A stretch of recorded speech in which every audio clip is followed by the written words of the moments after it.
are looking at resiliency in the time of a pandemic, and it's a topic that AFET thought was a timely one, is one that was needed, one that our membership would appreciate and I think benefit from.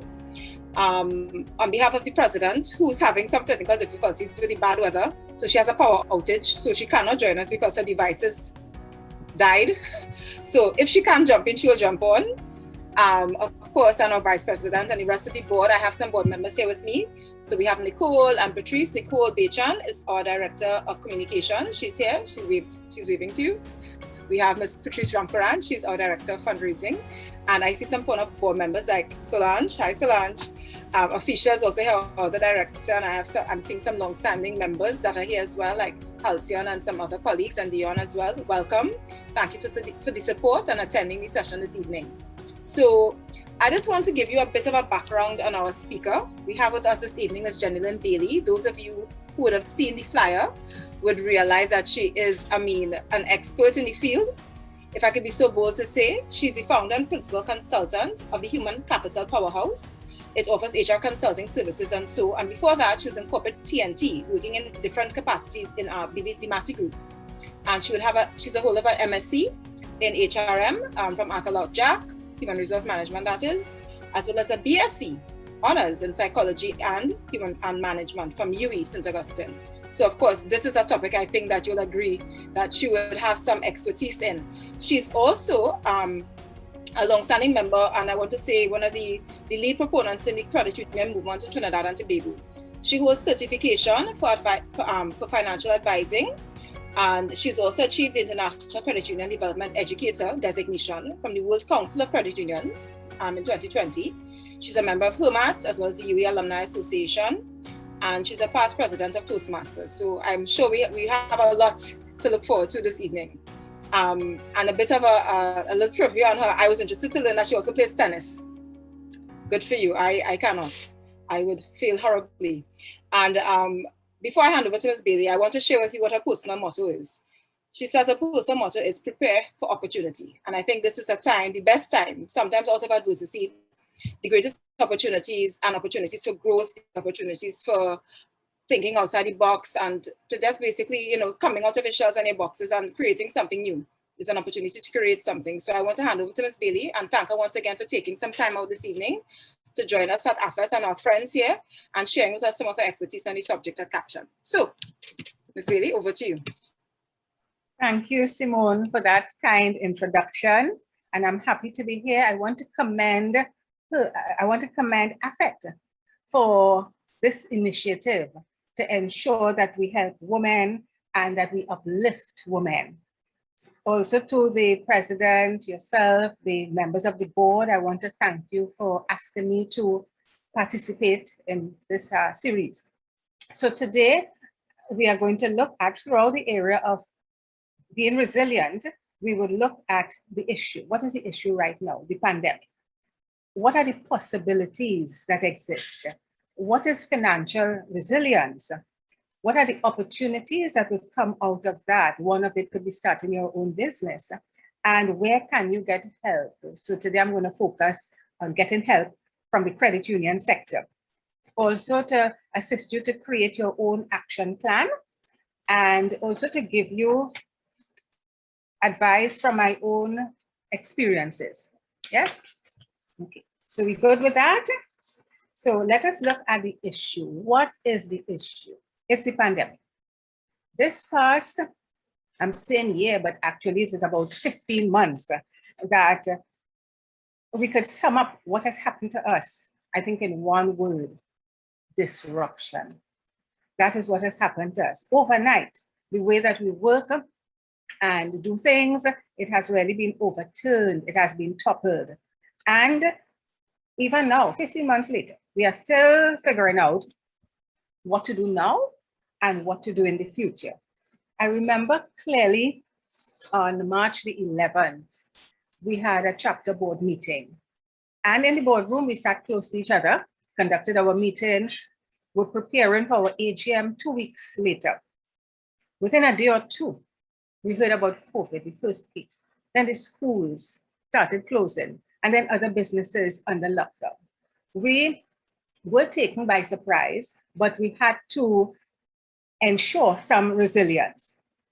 What happened out of that? Of course, we had our meetings, we had it virtual. It was something new to us because we always met face to face, while maybe some organizations abroad are probably accustomed to having virtual meetings. It was not our habit in the credit union sector. So we adapted. What came out of that? Suddenly, people had to manage work from at home, school from at home. So the office was moved to the home. Those who were able to work from at home, there were some persons who still had to go out. Schools moved at home. You can imagine if a household had 3 children attending 3 different schools, having different devices. Maybe they might have had one in the home, but you needed to have more devices now. The internet speed, the COVID pandemic, it continues to affect us in many ways, as you yourself would have been affected. Now, whether it is a large amount of employees who moved their office and are working remotely, what we recognize and what I've heard from some of my colleagues is that the boundaries have been blurred. So there's a different employer-employee relationship now. Somebody told me that she couldn't tell when it was 4:30 or when it was 5. Because normally in the workplace, you say, okay, if I work to 5, I leave, I get home. But when you are working from at home, things became blurred. Also, too, I was told that some people overcompensated in that they did not want the employer to think that they were handling their own business at home and not doing the company's work. So they overcompensated. What happened? Loss of jobs. Some people even put off handling their routine medical checkups. Now, I was one until one of my sisters said, COVID is here with us for a while, and you just have to do things. You have to do it safely. So some people felt a loss of independence. Also, too, I attended some sessions and we were told that some people, their mental well-being was affected. Businesses were hard hit, decreases in profits. So really, this was financial trauma. So what are the possibilities? This is something with us, and we do not know when we will have a complete cure. So it requires us to do a number of things. There are new realities now. And one of them I think about is taking up the opportunity to learn a new skill. We have to navigate a different lifestyle. We are unable to meet up with our friends and our family, but fortunately, we have the social media, we have the WhatsApp, FaceTime, we have the Zoom, which has become popular now for weddings and funerals, all of which I have attended, weddings, funerals, family gatherings via Zoom. So out of all of this, what we do not want to do is to lose hope, but we want to be patient, tolerant, and of course, be resilient. So we come to the point of where do we get help, which I will give you some more details a little later, but the credit unions can help us. They are a viable source of stability. It's an organization where, as the older people would say, you put in some funds for the rainy day because you do not know when you would be in need. There are other places of help. We recognize that the government has been able to offer grants, whether it is through the NIS or whether you are sole traders. Some businesses have been getting help. Then we have networking, we have the community to help us. Now, mental well-being is a challenge. I'm not an expert at that, but it is a challenge. But what I'm putting forward is do not be embarrassed about it. Do not suffer in silence, but reach out for the help from the trained professionals. And of course, what we don't want to forget, and for me, pray. Praying is important. So we have technical advice, we have expert advice, but prayer is powerful. So I want to leave that with you. Now, the reality is that this disruption that we are facing is really not going anywhere. But fortunately for us, as human beings, we are adaptable and we are agile. So we have this capacity, as we say, to bounce back out of situations. Out of this, we will not just survive, but we will find out a way how to thrive. So regardless of whatever further disruptions there are, I'm going to share with you some steps that you can take to help to mitigate it. Yes. So when we talk about financial resilience during a pandemic, Maya Angelou is one of my favorite poets. So I looked up at her quotes, and one of them is, which impressed me, is, "You may not control all the events that happen to you, but you can decide not to be reduced by them." And that is what resilience is about. How we come out on the other side of this in a position where we are not crushed. Sometimes when we think about resilience, we think about money. If we have limited resources and in a times of crisis, how do we manage that? But resilience is really recovery about anything. So it means taking a look at yourself, as we say, some introspection. Take a look at yourself, look at your attitudes, look at your behaviors, look at the options that are available. We know that networking, and your organization, your members will know that networking, collaborating, cooperating. We know the value of that. So we want to have a different mindset, a different attitude and approach. Discover your purpose. Each one of us has a purpose. Discover your purpose. You are the leader of your destiny. So you are a leader. Leaders solve issues. They just don't wait around, but they jump into it and they do. So you're the leader, you are the leader of your destiny. When you're having issues, reach out to other people.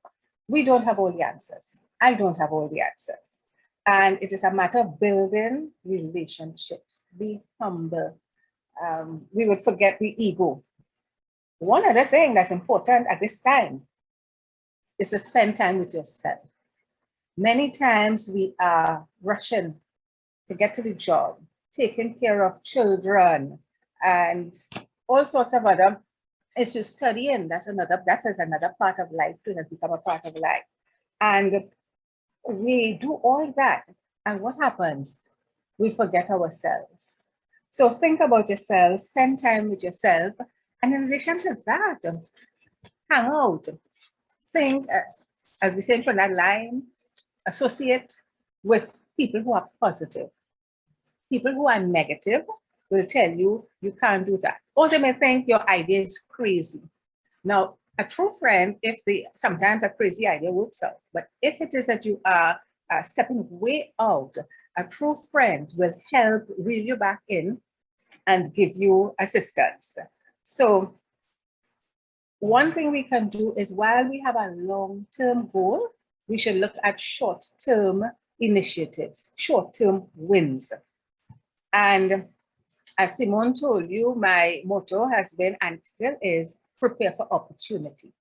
So I think it is better to be prepared for an opportunity that may not come than an opportunity comes your way and you are not prepared to go after it, because sometimes that opportunity may not circle again. So really, adaptability, agility is required. Just think for a moment. Look at recently with St. Vincent and the Grenadines. Their volcano has been inactive for many years. I remember visiting quite a few years ago, volcano inactive. And then suddenly, climate change and everything else that the experts could tell you about the volcano. But in the midst of COVID, so they have the COVID issue, they would have had people losing their jobs. And now with the volcano, people had to relocate. That is being adaptable, that you are accustomed to living in one area, accustomed to doing things your way, and then you have to get up and move. Some persons, I understood, even relocated to St. Lucia. So while the Caribbean is very similar, you had to go elsewhere to depend on someone else. So that is why I said earlier on that a loss of independence that sometimes bring on issues with us. Then in addition to that, we had the Sahara just the other day. So you can imagine a mixture of all these things happening. As somebody said, what a cocktail that is. So you really have to be resilient. But what we have noticed in the Caribbean is that even though our Caribbean sisters are having issues, they're ready to help. Remember when Barbados got a shipment of COVID-19 vaccines? They gave us some. They got a gift, they gave us some. Eventually, we got from Antigua and Bahamas, Grenada. Yes. So even though people are encountering problems of their own, they don't just hold on to what they have, but we all about helping people, which is also what the credit union is about. So this pandemic has really shown us that we are resilient people, and we are able to adjust to the pandemic, work around it, work with it. Some persons have been able to open new businesses. We know that some businesses have suffered, some have closed, and some people have had to adjust. But there are some places that were, some people who were able to do something.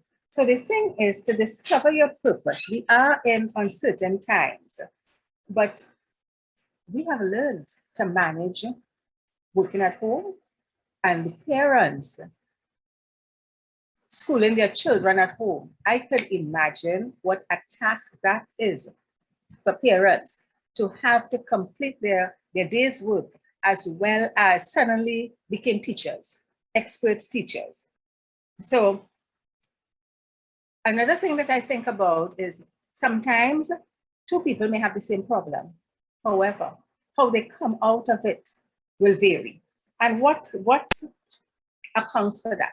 Some people see obstacles and they see opportunities out of it. And some people would see the obstacle only. So it is our mindset that would create in us a manner, a way to be able to get out of adversities. So I would look at some indicators of financial wellness, as well as share with you some personal effectiveness. Many years ago, I remember growing up where they would say at home, my parents would say that my father used to say, do not put your hat where your hand cannot reach. Then some people say that they live above their means. And some people say, well, I have no choice. But recently I heard a terminology and it said, live below your means. I say, okay, it sounds reasonable. Now, for some of us, it may be a difficult thing because we are balancing our wants with our needs. But on my personal note, before I purchase something, I would say, do I want it or do I need it? How badly do I need it? If I don't get it, will I be able to live without it? And those are some of the questions that I ask myself before purchasing something. Now, we know that there are occasions where a little splurging is good. But if we rack up the credit card with plenty splurging, what happens to us? We end up in more distress. The stress has grown. So it's good to have enough on hand. And as well as I learned from an accountant some years ago when they were doing a financial training session, do not pay your bills before time. It's not going to do you any good. The people who are paying the bills to, they're going to be going happily smiling to the bank. And I know there's not much interest now, but in those days, your interest would have been decreasing. So pay it on time. Don't wait for them to call on you to tell you that they're going to remove a service from you, but just pay it on time. And of course, little savings for the future. There was a time I had a lot of entry-level employees, and I used to tell them, I said, you save with the credit union, your minimum you can put is $20 a month. So put $10 a fortnight. I say, you don't have to think, if you start to think about $100, that may be out of your reach and you may never put it. I say, but start by put 10. And as life changes, you can put some more. I say, because if you take your whole salary and you walk down Frederick Street and you look through those windows you would see these things calling you and saying, come buy me. And after you spend all that money, sometimes the following week, you may not have enough to spend on transportation to get to work. And that was real. I really had employees who had issues with having the money to be able to come to work. And if you don't come to work, how would you gain more money? So that is one little tip on financial wellness. Also, to know yourself. I urge you to have a growth mindset instead of a fixed mindset. When you have a fixed mindset, you look at things in one particular way, there's a designated path that you must follow, and then you could be inflexible. But if you have a growth mindset, you would see challenges and you would run towards them, because out of those challenges, you will see opportunities, and those opportunities you will see in the long run, you come off better. Another quotation I saw from Helen Keller. It says, when one door of happiness closes, another opens. But often we look so long at the closed door that we do not see the one that has been opened for us. So just as my motto is prepare for opportunity, avoid thinking of what coulda, woulda, shoulda. But look at the situation that you're faced with and learn from the experiences. Don't look at the closed door and keep looking at the closed door, but see the possibilities that the open door that is there for you. So when we think about opportunities, let us talk a bit about creating your own business. Again, Maya Angelou said, I believe that every person is born with talent. We all have talent. Our talent varies. So it is to get to know yourself. So if you're going into a business, know what you can do best, whether it is a product industry, whether it is a service industry. Think about in a physical space, who else is selling those things close to you? In the virtual space, people advertise on Facebook. Look at what other people are offering. Is it that there will be too much of that product or service? So those are things to think about. Love what you do and do what you're good at. You're going to put your best skills to work. One tip about being a sole trader, the differences between a limited liability company and a sole trader. The sole trader is easier to operate. Yes, you have to register your business with the Ministry of Legal Affairs. And I advise all sole traders, no matter how small the business is, whether it is really sole trader in the sense of you're alone, or whether you have one or two other employees, or whether the organization has 20 employees, register your business. We don't want to mix and mingle the funds. In the banks, they call it commingling. We don't want to mix and mingle the funds. So many sole traders, because I've spoken to quite a few, what they normally do on a daily basis, if they're in the business of buying and selling, they sell an item, they receive the money. That same money, it's not documented anywhere, but a vendor passes and you have to buy some goods, you have to buy ingredients if you're cooking, if you're a caterer, and then you take from that. If you had to buy something for yourself, you take from that. So imagine that there's a cash register and you're the sole trader, you're running your business, but no accounting. Even though it's simple books, even if you're not doing an Excel spreadsheet, even how simple it is, take note of it. And when you need help, seek out help. Because as a sole trader, there are times that you think, I can do it all. I can do my accounting. I can purchase my own stationery. I can sit and type my own memos and take it from me. I was at that place because you are thinking that with the income and you're now establishing yourself with that income, can you pay somebody and what are the things you can do? So time management is important in that because sometimes what may happen is that the skill that you have, you're going to be going after that and you're just going to be doing. But there has to be some form of record keeping because sole traders have to file income taxes too. And it is the safe way. Even though your income for the time being might be small, it is good to have that practice, because if anytime the government calls on you to check on your records, you have, no matter how simple they are, you have your records there. So I encourage sole traders, whether you are sewing, baking, hairdressing, anything that you're doing, nail tech, etc., I encourage you to register and to keep your records, because in a sole trader operation, you are the business. Yes. So the one disadvantage, and I trust that maybe sometime in the future, is that as a sole trader, you cannot pay NIS for yourself. So I know that in this current situation that we are in with the pandemic, even though the government is offering help, I think one thing I heard the Minister of Health say is that the reason for some people not getting that immediate help is that they don't have their, as I said, the books in order. And some persons might have been hiring one or two persons, but not paying NIS for them. So those persons are not able to apply for the grants that the government is giving. So I recommend that you have your books in order. It is important also to understand change and pay attention to what is available. So for example, sometime a few days ago, I saw NEDCO advertising a program on developing a business plan. Then today, I saw they advertise a lot on Facebook. I see another one, managing your own business, building the competencies with business practice. So some webinars are free. Some webinars you have to pay a minimal cost, but that is learning to do things, I will put it the right way.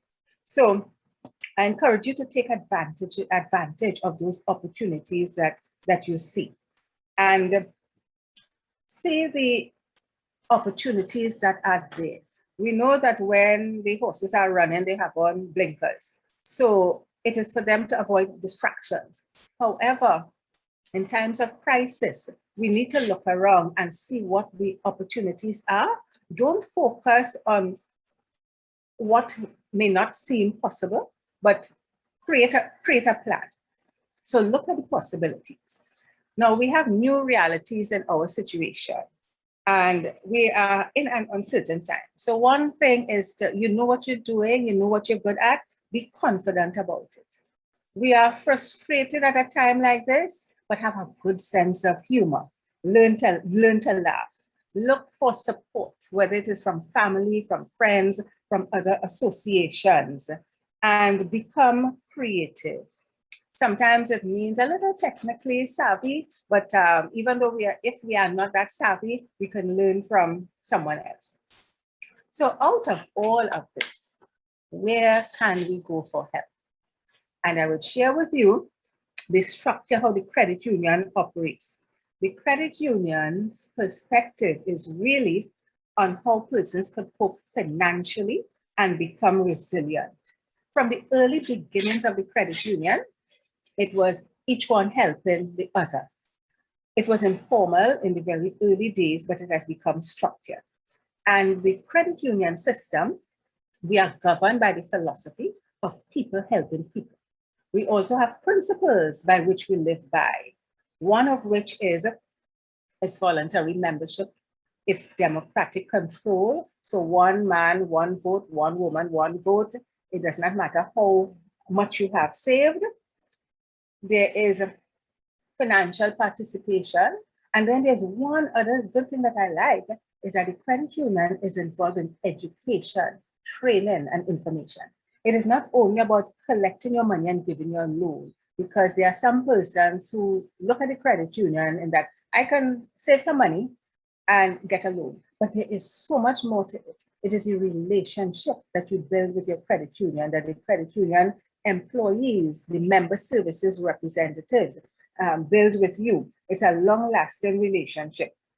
And the credit union, the first thing is the member. Anything that the board of directors sit to do, because I was on the board for 15 years, and whatever decisions that the board members make are not for their personal gain. It is always with the member in mind. how will this affect our members? So while credit unions now have a situation where there is the sustainability of the organization that is important, financial and economic, but we also have a social aspect to it where members are owners. So being an owner, you have a responsibility. So it is all about the owner, the member experience in the credit union. So where a credit union is unable to offer you a service, the social part of it, the credit union will help you and guide you. So for example, as I said, if a credit union does not have a business development department, you may be guided to another credit union that has that facility, or you may be guided, as just I shared with you, NEDCO, that they have persons who help you create a business plan. So yes, we are a financial institution, but we are a social institution. We are helping members, our owners, to improve their lives, their financial well-being. Because think about it, we all need to have access to affordable housing, good health care. Some credit unions have healthcare plans through insurance companies, and we must have water, electricity, food, and the credit union, of course, engage in training. I have attended some virtual sessions on home gardening. So you can create your home garden, as well as if you want to go into a larger scale, the credit union lends you money and helps you to help you with your plan so that we could be sustainable with regard to food. The credit unions help members to build wealth in that there are financial literacy programs. You are shown or taught how to create a budget, how to prepare a will. There are courses on if you want to establish your business, how to do that. With regard to the children who are sitting SEA, there are programs of how to approach writing your exams. When you complete your SEA and you're going to be attending a secondary school, how do you prepare for that transition? The older children, teenagers, we prepare them for the world of work. How do you transition from secondary school and university to work? And generally, these programs are free for credit union members. Sometimes a nominal fee, credit unions vary. So maybe a nominal fee may be asked just to make sure that you keep your responsibility. But even things like developing proper study habits, we host those programs. So the credit union is not only putting in money and taking a loan. You get advice on investments too. Some people may think that I don't have enough money to buy stocks, but you could buy 2, you could buy 5, you can start with that. Credit union will help you to understand what's the difference between a government bond, how to invest in a government bond, how to invest in mutual funds, what are the risks that are involved, which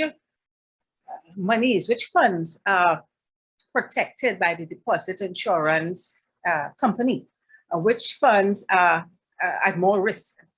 And there is where you get that kind of advice. So the thing is that COVID-19 continues to challenge the financial well-being of credit unions, because we have to ensure that we are thinking member first, member owner, but we also have to think running a business.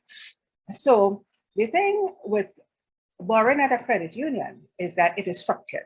So instead of you borrowing from a friend, the friends pool the money together. The credit union is the host of that.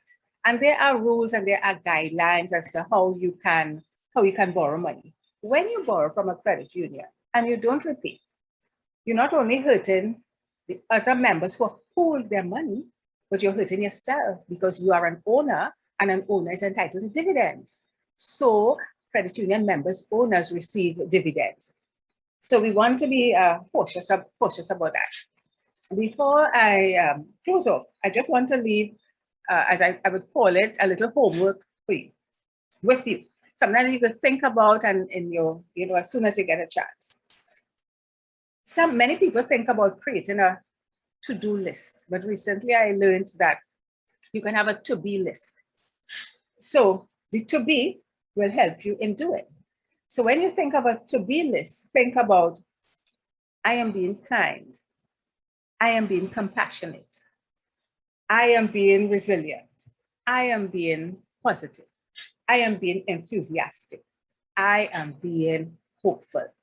So think in your spare time, think about the things that you want to be, what I would like to be. And another thing is that many companies prepare a SWOT analysis, your strengths, your weaknesses, your opportunities and threats.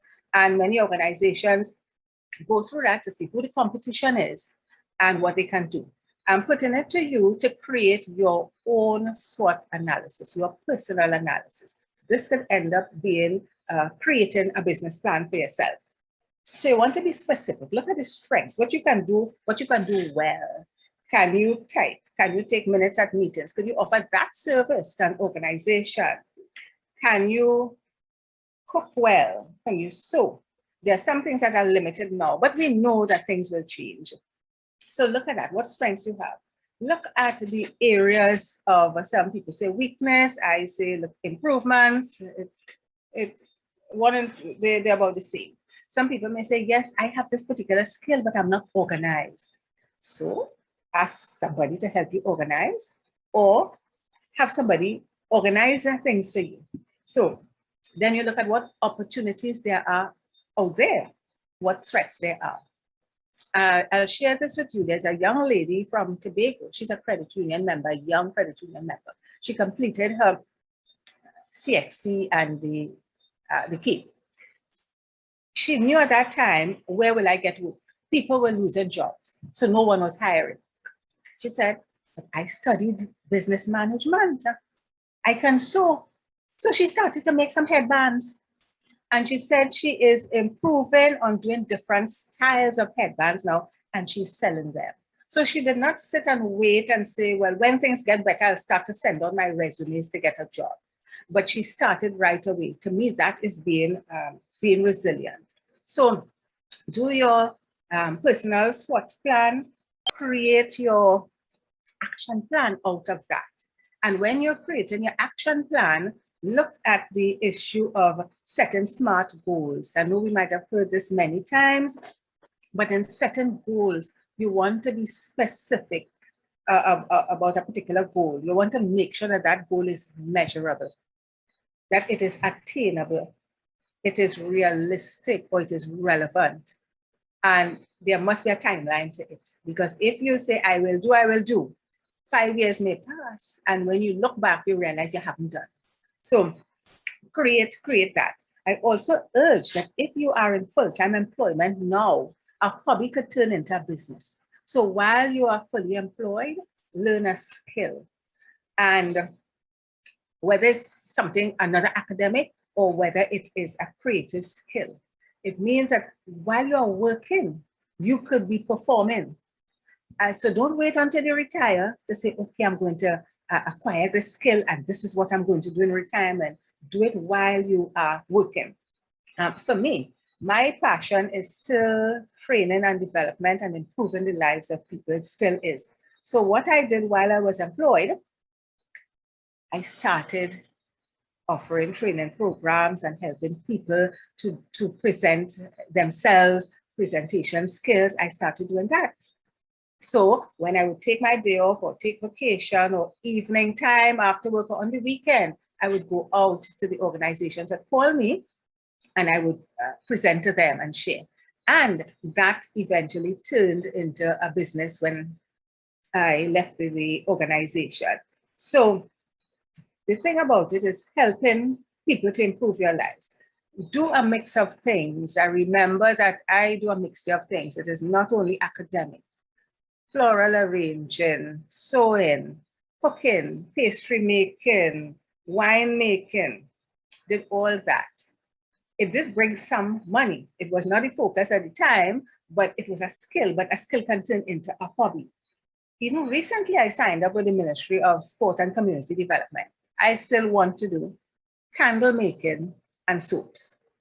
they were overwhelmed with registration. So I believe they probably will call me in the second batch, but I'm not giving up on that.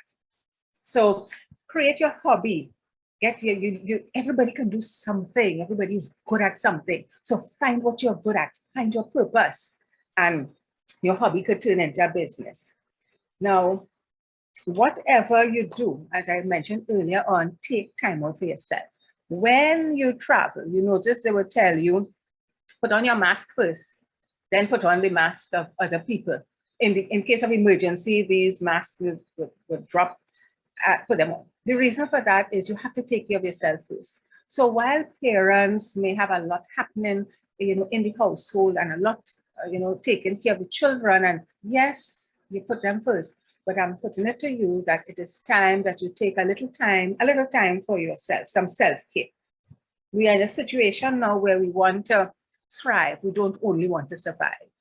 And I would close off with my favorite again, Maya Angelou, where she said, my mission in life is not merely to survive, but to thrive. And to do so with some passion, some compassion, some humor, and some style. I thank you. Ooh, thank you so much. Oh my goodness, that was a really good presentation. You covered everything. You did from the financial to the other extreme. And it's something that I just want to say, 1 second. I think I'm having some feedback issues here from this other device. We have too many devices. Yeah. So I just want to say thank you so much. Oh my goodness, what is going on? This is like my apologies. Okay, good. That noise. Yeah. So I want to say thank you so much for taking the time to share with us. I mean, because I was taking notes. I don't know if anybody else was taking notes. I was taking a lot of notes. And I know my colleague Nicole would have said in the chat that we want to invite your questions. We want to invite, your thoughts. I mean, I have a few, so I could lead off and the rest of you could jump in, because we really wanted to have an interactive session where people are invited to share their views, opinions, etc. Now, when you began speaking, you mentioned, Ms. Bailey, a list of things, but you also spoke of the last year being one of disruption, and that resonated with me. For me, disruption is often a negative, connotes something negative, and every time I think of 2020, I have a sense of dread. I'll be very honest with everybody. This is a safe space, right? And I'm like, oh my God, I just felt like if a whole year of my life was wasted. And I know that's a very harsh way to look at it, but listening to you, and I mean, some of the things that we've heard everywhere, we've heard them in a number of places. We have heard so many things. Everybody telling you have to think better, you have to think positive, you have to move forward, you have to do this, you have to do that. But sometimes you really do get down in the doldrums, especially when you have financial issues hitting you from one side to the next. And my question to you is, in your own experience, I mean, this last year has been unprecedented, but if there's one thing out of all the things you told us, one thing you could tell somebody who comes up to you and say, no, Jenny, didn't get, I'm at my last, I'm going on, that's it, I'm done. What is the one thing you would tell them to say, okay, this is what you need to do? All right, thank you for the question. I like when you said that when we think disruption, generally we think of it as a negative way. But disruption could also be positive. I'm trying to remember if it was Daniel Pink that talked about disruption. I don't recall now, but there's an author who talked about disruption. But with the disruption, what we look at is not the actual disruption, but what are the opportunities to gain out of it. So I would tell the person, firstly, be positive. You cannot do it all alone. And that is why we network. That is why there's an organization like yours. And there are similar organizations. We feel frustrated, we feel depressed, and then we end up with the mental well-being going off balance, swinging off the pendulum. So we know that everybody's situation is different, and some people are more overwhelmed than others. Some people become overwhelmed very quickly. And there's where support of family, support of friends, support in your religious organization, support from organizations like yours will certainly help you to be able to bounce back. Thank you. I want to invite Solange. Solange's hand is up. So we're going to ask Solange to unmute herself and make a contribution. Hi, good night, Miss Bailey. Okay, so everything you said touched me, right? I am a sole trader, right, full time. I have not been working for the past 2 months, going on 3, right? And we have an association, the Beauty Association, and speaking with them, a lot of them do not know what to do. Some of them closed down. They're not too sure they'll be able to open back when we do open back the industry. I have introduced them to credit unions. I don't know if some of them are in a credit union. What advice you will have for a sole trader going back out, let's say when the industry does open? Because some of them don't know what to do. I don't know what to tell them. I have some things that I could do because I am a part of a credit union, right? But what can they do going back out? Because you talked about the Netco thing, which I have been telling them about and have been posting, to the different groups. But what advice I can give them, like when we do open up? Like the smallest thing that's I know they have to start somewhere. Yes, it is. The first thing I believe is they would have opened a business because they have a passion for it. They like it. Yes. Yeah. So I'm saying that even though there is diversity now, I would say stick with it. Things are going to change. So for example, we will be able to go back out to the hairdresser. We will be able to go back out to the nail tech. We will be able to go back out to get food if the person is baking, from at home. Some people do that, yes. So the thing is that, but it is to stick it out now. The thing with the credit union is that and you would know this, as you said, glad to know that you are a member of a credit union, that if you have a loan with a credit union and you have difficulty in repaying, the credit union works with you. We always say, don't let us call you. You come in, you call us and say something. I don't have a work. I don't have, not 1 cent of income is coming in. And I believe that's what's happening to some people. So not 1 cent of income is coming in. What can you, when you go to the credit union, you indicate that this is the current situation. I cannot pay the loan. Sometimes let alone the interest. Sometimes they may make an arrangement. What about, could you pay the interest? And then we defer for a longer period. Or we reconstruct the loan in such a way that the payments are softer. It is over a longer period of time until you are able to come together.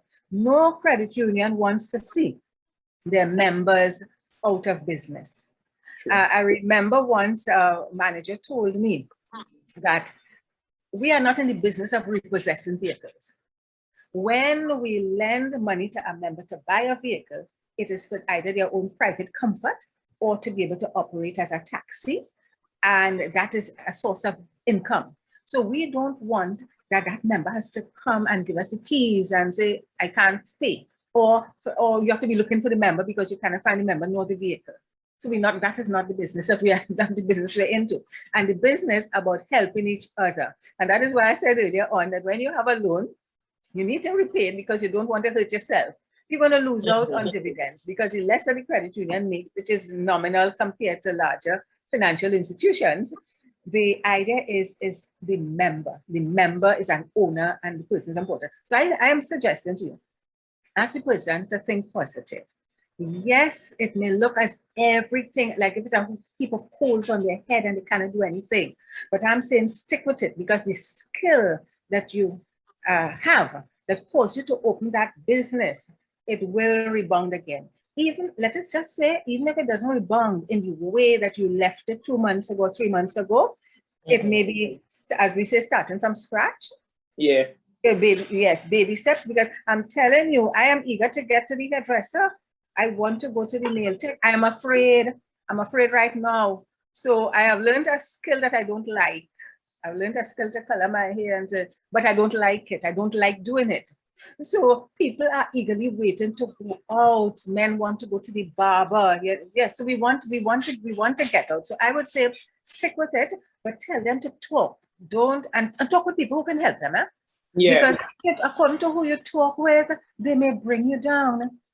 And or they will say, yeah, close up the business. But when you close up the business, how are you going to survive if True. that is your livelihood? So suggest to them, stick with it. Again, suggest to them, join a credit union, become a Yes. member. You are a member, you're an owner. You're not a customer, you're an owner. The building, it belongs to you, the owner, the member. Yes. So encourage them that way and stay positive. Tell them stay positive and stick with it. And I wish you well in your business too. Thank you. Yes. Thank you for that. Anyone, Solange? No, that was in your hand. I was just seeing a hand going up. Ria, I see you. I just want to point out to the persons in the session, we've just did a quick quiz, Ms. Bailey, to ask them who are members of the credit union. So the persons who haven't put their answers in the chat could do so now. I'll discuss that after. So over to you.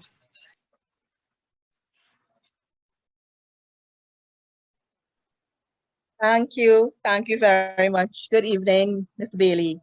Thank you for your advice. Thank you for your love of Maya Angelou as well and Helen Keller. That was so refreshing. Those are my two of my favorite authors. I wanted to ask you about restarting businesses.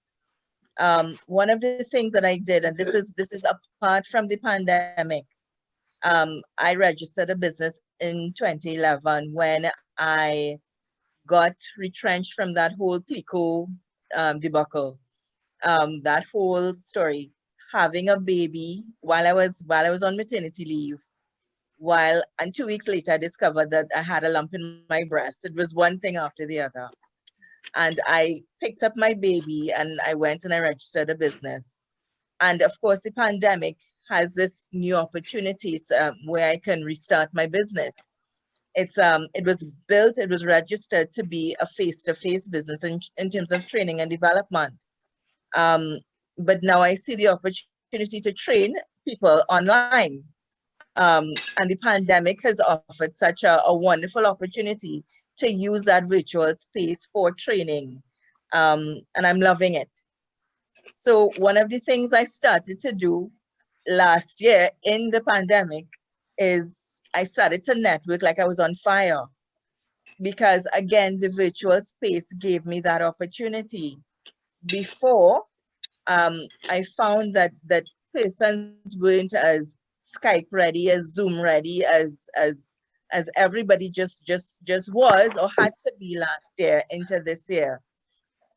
So I started to use that virtual space to network. In networking, I found that there were persons not only in Trinidad, but all over the world that were ready to meet other women who have similar circumstances in terms of wanting to start or restart their businesses. And one of the places it led me was to Moms in Business International Network, which was founded in England, in UK. And I'm now the Trinidad head for that. So one of the things I do, I help women who were in the similar positions that I was in 2011, in terms of learning about entrepreneurship, female entrepreneurship, mom entrepreneurs, and starting their own businesses as well. So mine coming to you is not just a question, it's a comment, it's sharing, it's all of the above. So basically it's restarting, getting rejuvenated again, and having that fire to go again in terms of this whole pandemic situation. So let's talk a little bit about that. Yes, Brittany, thank you for that. And Solange, you've got a little bit more information that you can share with persons who are coming to you. Yes. I thought that was quite good, because there are times when, Solange said, when people become frustrated or depressed, the tendency is to give up. But earlier on when I said is that you see the challenge, you have a growth mindset, you see the challenge and you run to it, because you're going to be seeing the possibilities out of it. And you saw the possibilities. So I could well imagine, I don't know, but I could well imagine that, having lost a job, having a baby, being resilient to go to start a business, and then to find, as we said earlier on, networking is so important. And there is an association for female executives, international also. I do not know if AFET has any association with it or any affiliation with it, but yes, there is. And it's all again about people helping people. So the avenue you took last year, I think that we were surprised with that disruption, but we have had a chance to think through the challenge and to see how we can do better, how we could improve. So if we were not accustomed to the virtual training, we stepped in with that. I believe, I don't know what other people think, but I believe that hybrid events are here to stay. I tell many people that having grown accustomed to this virtual platform now, that not that I don't want to go out and mix with people, but I could see myself sometimes wanting to entertain a virtual, being in a virtual space. So I believe hybrid may very well be the future, probably even in organizations. And I'm just going to drift a little bit and put on my HR hat. I have started thinking about performance management. A lot of organizations believe that you need to see the people there to know that they're working, but they can be home and very productive. They may even give you more.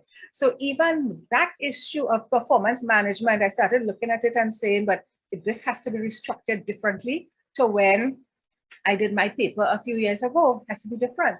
So I really appreciate that sharing, and resilience is bouncing back, the recovery. As Simone said, we think of disruption in a negative way, but disruption could also mean changing up how we do things. And resilience, recovery, bouncing back.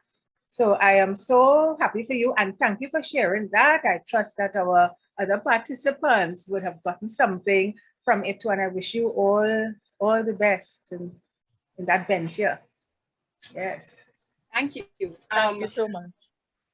Yes, in fact, we have any other hands? Because I have a question that was raised in another forum that I wanted to share with the group of persons in this meeting. I'm looking to see if any other hands are up. Sometimes, you hear people say that you're supposed to have 6 months of salary saved up somewhere for a rainy day. And not just 6 months of salary, but 6 months of finances or resources to cover all their expenses. Ms. Bailey, what do you think about that? Is that something that you think it's recommended? Does it have to be 6 months? Okay. Do you know many years ago, they used to tell us 3 months, because it would have been an issue of that within 3 months, you may get another job. And people went on to the 6 months because we recognize that here, as well as international, that when people lost a job, that it took them a long time. Some people as long as a year. And you recognize that if you saved up for 3 months and you sit down up and you say, well, I am good. If anything happens, I am good for 3 months or 6 months, and I will be able to come through it. Some people have faced difficulties. I believe in, and it is really the living expenses, because when we say, if we say 6 months, it really means, could I pay my rent for 6 months? Or if I own a home, could I pay the mortgage for 6 months? If I own a car, could I pay the installment for that period of time? What about putting food on the table? How many children do I have? So everybody's situation will vary. And there is where, again, I'm going to come back to the credit union can help you in such a way. I'll tell you something. There are some credit unions where the employer deducts the credit union savings and send it to the credit union. So when you get your pay slip and when you get your money in the bank, it is net of all that. Because if you have money in hand, and I could attest to that, and some of you probably could, you have money in hand, you start spending. Yes, you may have a plan, but sometimes you go off the plan. And then when you catch yourself, you say, well, but I have nothing to save. Next month I'll save. And you see that thing about putting it off next month, and next month may never happen. So what some credit unions do, many of them do, is that they ask you, do a deduction. So this money goes to the credit union. So you know every month you have a savings. One other thing with taking loans from a credit union is that the money that you have saved, which is called shares, you don't have to dip into that. So each month, as you continue to contribute, your shares keep increasing. And the loan that you have taken, it decreases every month. So there is a time that there will be a catch-up, there will be a break-even. And according to this situation, maybe the savings will even be more than, or the loan would have been completely paid off, and then you say, maybe I may take another loan or so. So I say, yes, it is important, no matter how small it is, because small amounts matter. If you say, I'm going to put $500 a month, oh, you could be overwhelmed some months. But if you say, I'll put 50 or I'll put 100, you'll be surprised to know in 10 years' time what that could become. So yes, it is important to have that cushion. Yes. I'm not sure in this time that we can all have that cushion of 6 months, but I'm saying do the best that we can, so you have some cushion. And then again, being resilient. If you happen there that your main job, it's no longer there, as I said, get into hobbies while you're working, so that you'll be able to bounce into that and your hobby could become a business. Yes, yeah. And that leads me to invite now. I did a little poll. It's told me after we could have done a fancy. We did a little poll in the chat to ask people credit unions. And based on the responses, just about 20% of the persons in this meeting are not members of a credit union, which is interesting because that's good. That means 80% of the people here are already credit union members. And it's not that we are pushing the credit unions or we are marketing for the credit unions and effort. It's just that this is a mechanism that people could use to get to their financial goals, financial freedom, etc. So it's something to note. And I don't know what the rest of you think and how you, and this is again a discussion, and we want to encourage the feedback. In terms of your own personal experiences with your business, for those of you who are entrepreneurs, is there any particular, I would say, advice or you want to share experience with, trying to get funding for a business? And we're not going to bash any organization or anything, but if you have advice for somebody else who's not starting, let's say you want to start your own business, is there any advice that you would have for entrepreneurs who are now starting, who would approach a financial institution like a bank or a credit union? I'm throwing it out not only to Ms. Bailey, but anybody else in meeting. Solange again. Okay, sure, thank you. I am an advocate for the credit union because to me they offer better rates and they are more business friendly to a small business. It's come like, the bank's so kind of like rigid. That is my experience. That the credit union, and I go back by that, seeing my mother use the credit union to achieve a lot of things. So for me, it was just natural to go there, to go that way. And as somebody in a small business, I use the credit union, not when I was working full-time, but as a sole trader or a small business. I used the bank when I was working for somebody, but then when it was time I was a small business owner, the credit union was more friendly to me. So that's why I kind of advocate for going that way. Yes. Yeah. I'll tell you something, the credit unions really started off grassroots. It was for the man and woman who had no other alternative. Because I have heard from older persons, when you weren't able to access a loan from any established financial institution, you were not able to. The credit unions would have helped. And that is because of the grassroots beginning. Now things have emerged, and you see in the credit, because you have to go with the times. So for example, where you were only able to go into a credit union to put in your contribution, you can make your payments via your own, from your own banking account to theirs. You can do standing orders. We have the SurePay system where you pay many other bills. You are able to make your contributions there. So it started off with the philosophy of people helping people. I also heard many years ago that if you wanted to build a home, that in the villages, the neighbors would come together. You cook some food, they have different skills, and they come together and they build the house. Almost like maybe the upscale now might be Habitat for Humanity. But that is how people helped each other. So the credit union was, I have $1, I'll put it. You have $5, put it. You have $2, you put it. We pool it together and we lend to each other. It has become into a structured way now, because if you borrow from somebody and you don't pay them back, you know, that is a little bit of an issue there, and friendships could diminish. But with the credit union structure, it is the same way. Everybody put in a little, and then the credit union manages what you put and lends. So it is all about people helping people. The credit union was set up not for charity, not for profit, but for not for charity, not for profit. But the thing is, with the credit union, being an owner, you receive the dividends. So you receive the benefits of being a member. So where you might not have been able to go before, the credit union is all about helping you and helping you restructure. The credit union does not want to take back your home. They don't want to take back your car. They don't want to close down your business. But it's a means of helping you how to thrive, not only survive, but how to thrive. Yes, thanks. Thank you for that, Desiree. And thank you, Solange, for sharing. Desiree? Hi, good evening, everyone. You hearing me? Yes.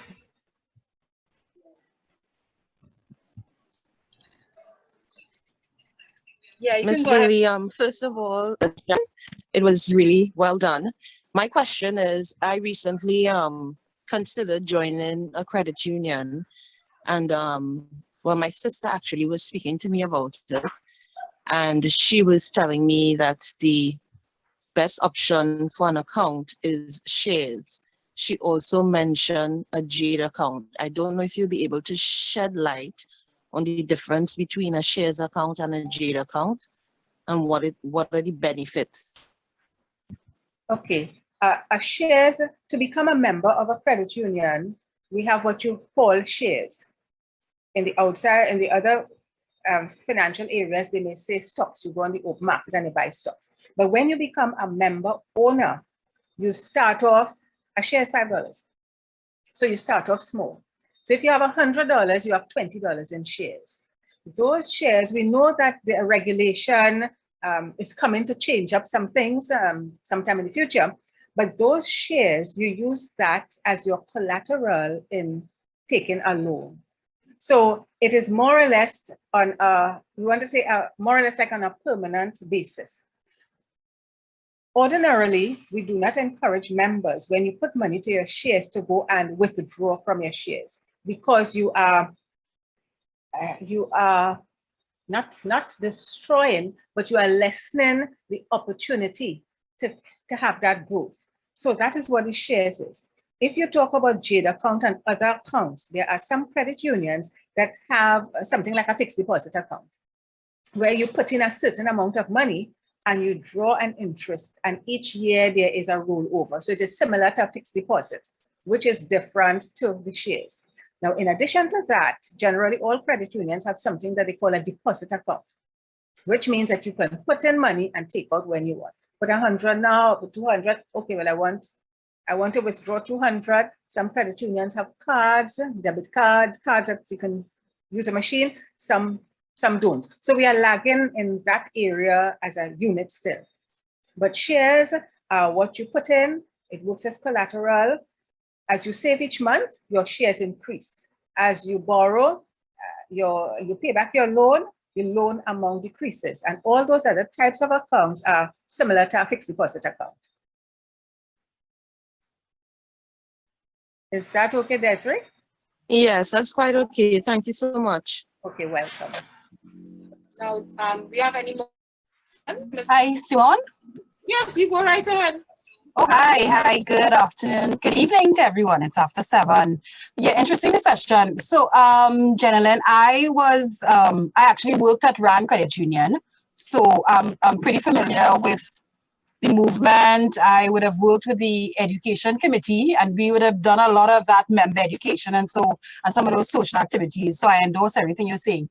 I want to come back though and Solange, I'm glad you raise that issue of, for instance, your members who are wondering how they're going to thrive when hopefully soon our restrictions are lifted. And so, and this is for Miss Bailey as well. I've often been concerned about persons who, especially they have this small business where there's a lot of cash coming in, right? It's not coming into the account, it's cash. And then what tends to happen is that as far as the cash comes in, it goes back out on consumption items, you know.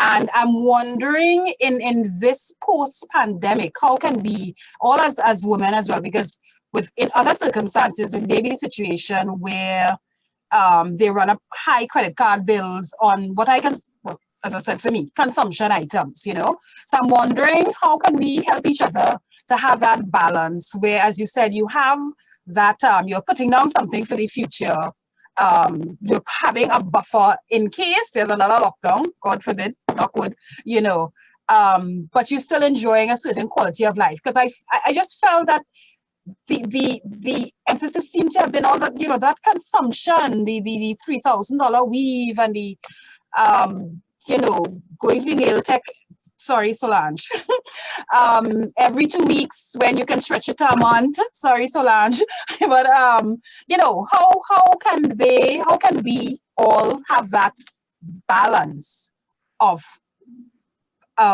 consumption versus savings versus quality of life, and not be so focused on those sort of obvious consumption items.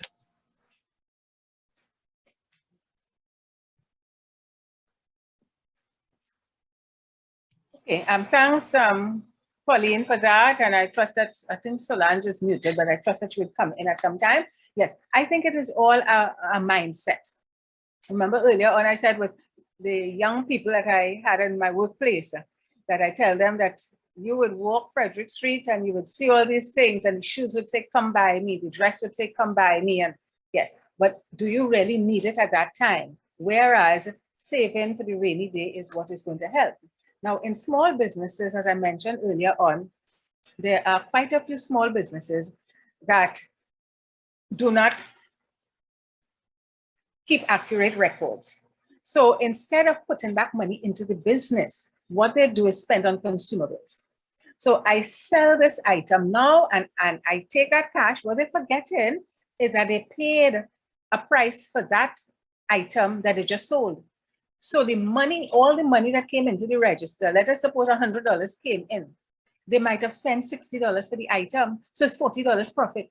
So what you really have is $40, not $100. But you see, to the sole trader, they would see $100. And therefore, if they need to go to the grocery, they may take out from that 100 and go to the grocery or to buy something else. So the matter of small business is keeping accurate records. Even if, as I said, even if you don't have a big spreadsheet, Excel spreadsheet or so, you can go simple.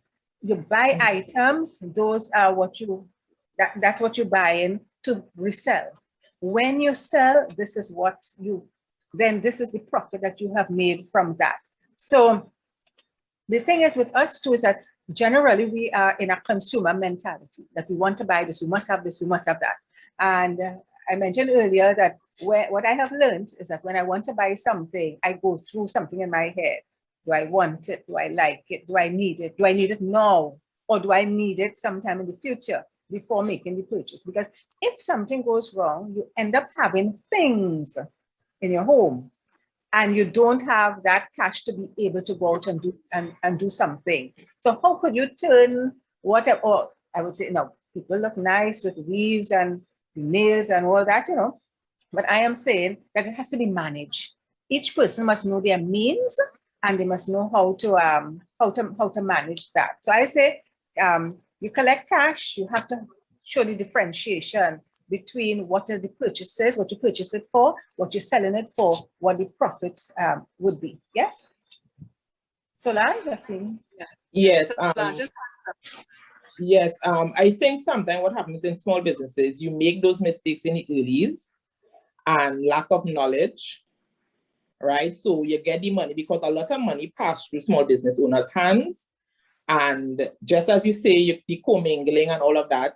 But I think when you really take the business seriously, you register your business, you get advice, you take little shortcuts, you will now start to streamline your business as a business and not just treat it as a hobby anymore. Because when you actually start to treat it as a business, you have, because like if you're going to take out after you do your registration every business and you're going to take out a business account, your loans officer will kind of give you guidance that you need to pay yourself from the business, not just taking money out. You need to set up a budget for yourself and things like that. And even doing small self-care stuff like going and getting here, that also has to be in a budget. Because even my clients who come to me, coming to do their nails or coming to do their hair, whatever, is a budget, and you choose on a budget what you can afford. It have different scales of different things you can do, but you have to know what scale your budget could afford.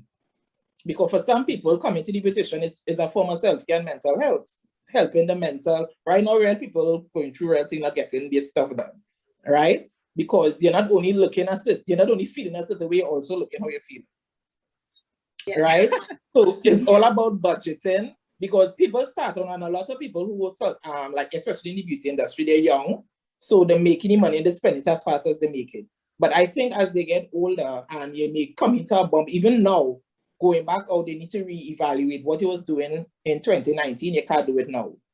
You have to put aside something for rainy day. You have to budget. You have to pay yourself. You can't buy all the products. I used to really buy products before, and I started to streamline. I only buy what I know will make the money for me. The extraness, I could, leave it out. And I learned that as time went by. Yeah, thank you for that, Solange. I just want to jump in here as somebody who needs to go by the hairdresser and needs to get her nails done. And the need is not want. That's how I keep saying, because I work in a high stress industry and environment.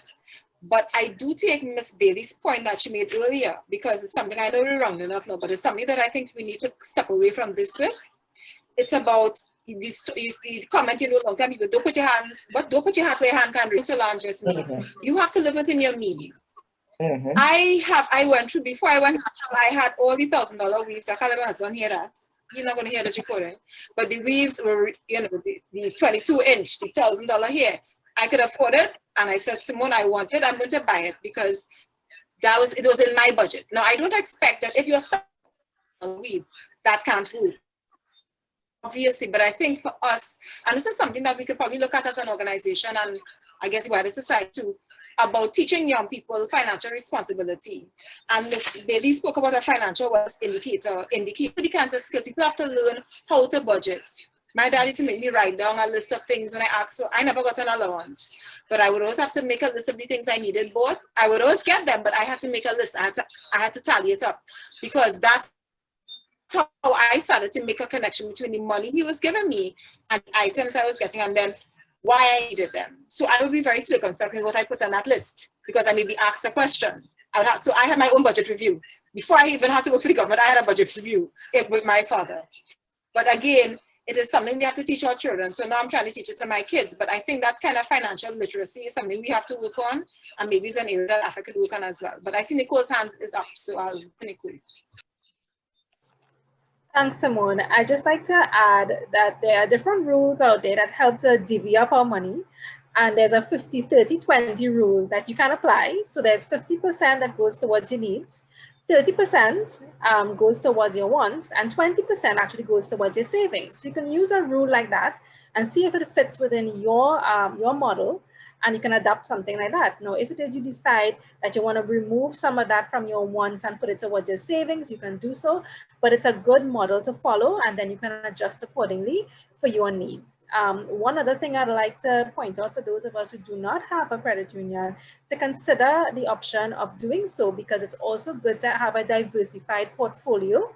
And that means having a number of different types of accounts, so that should one, I don't want to say fail, but should one drop in some instance or the other, you have a buffer, and a credit union is a really good option as a buffer. That's my contribution. Simone, back to you. Yes, Nicole. I think that is quite that is quite good advice. And what we learned earlier on is pay yourself first.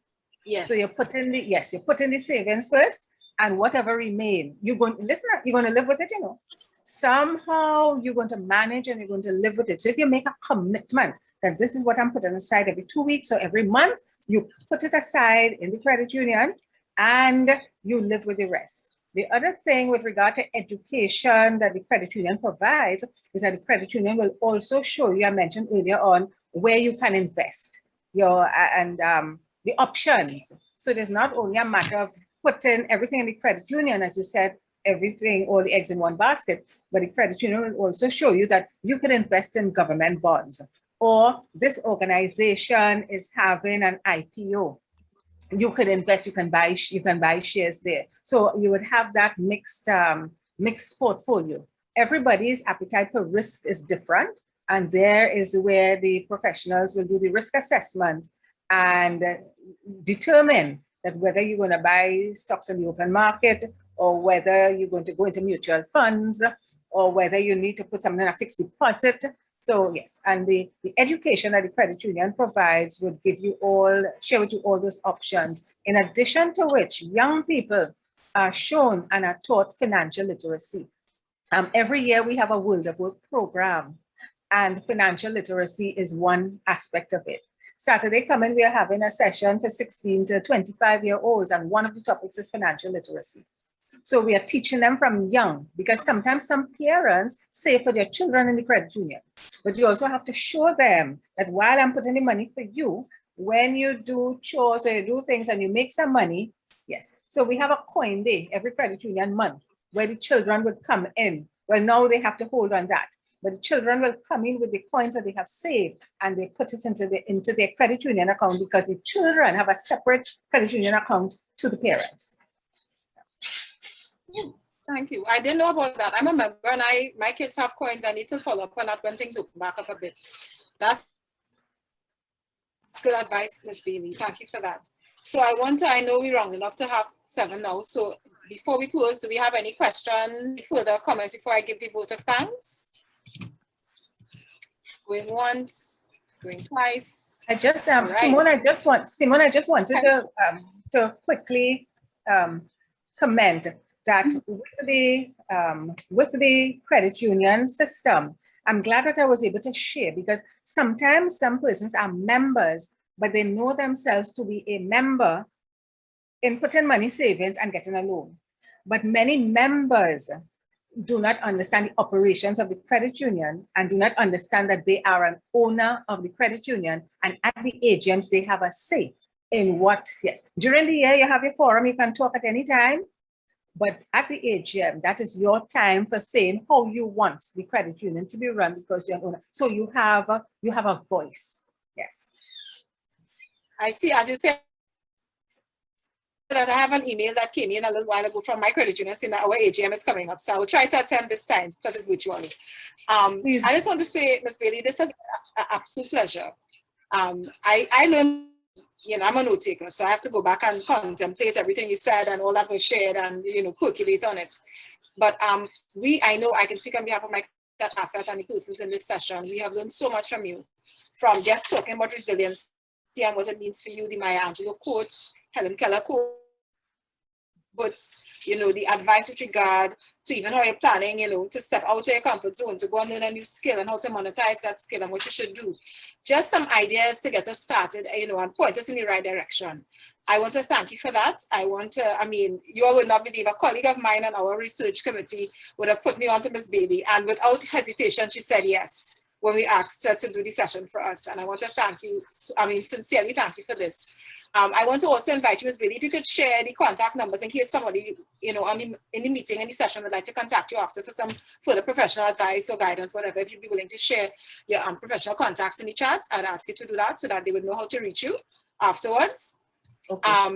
I'd also like, thank you. And I'd also like to invite those present to fill out, we have our feedback form for our session so that, AFET is also looking to improve and to serve the members better. So I'm sharing in the chat right now our Google form where we, invite feedback. If you all have ideas for further sessions, if you want us to ask Ms. Bailey to come back again, if you want us to engage the credit union movement, to have a session with them, to see how we could partner with them, all of that is welcome.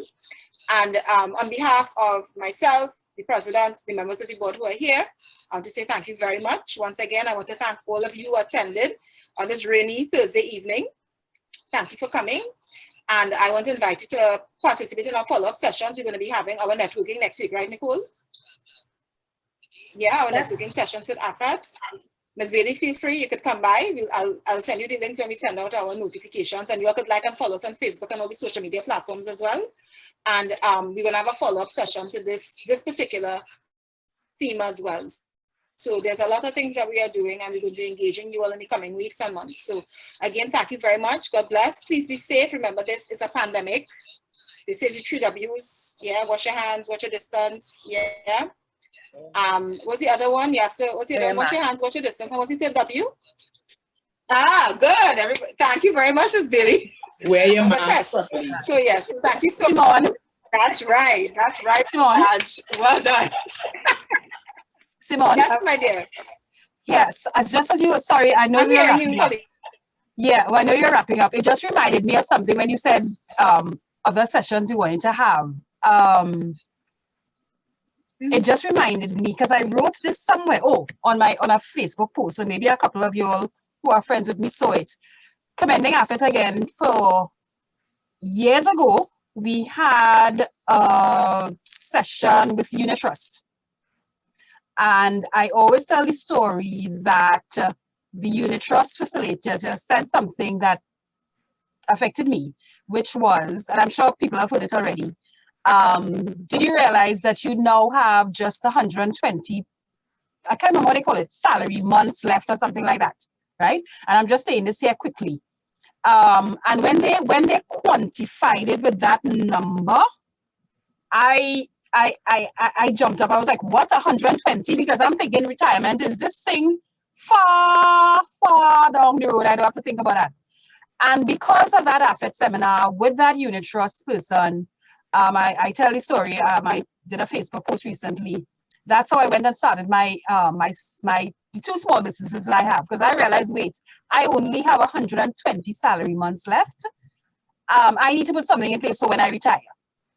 So, the thing is that, sometimes when we have these sessions, we don't always know how much they benefit us. And Ms. Bailey, I'm sure you said a lot of stuff there that, hopefully would benefit all of us in some way. But we really need to do this kind of stuff because, as I said, you would not believe how that changed my trajectory immediately just from attending that session, So yeah, let's keep doing these sessions because you just never really know how it may affect. Thank you for that testimony, Colleen. That's correct. Again, thank you so much for sharing. I appreciate being here, and I put my number in the chat in the event that anybody wants to talk to me. I can say it out now. I put it in chat. It is 786-1540, and I'm on WhatsApp also.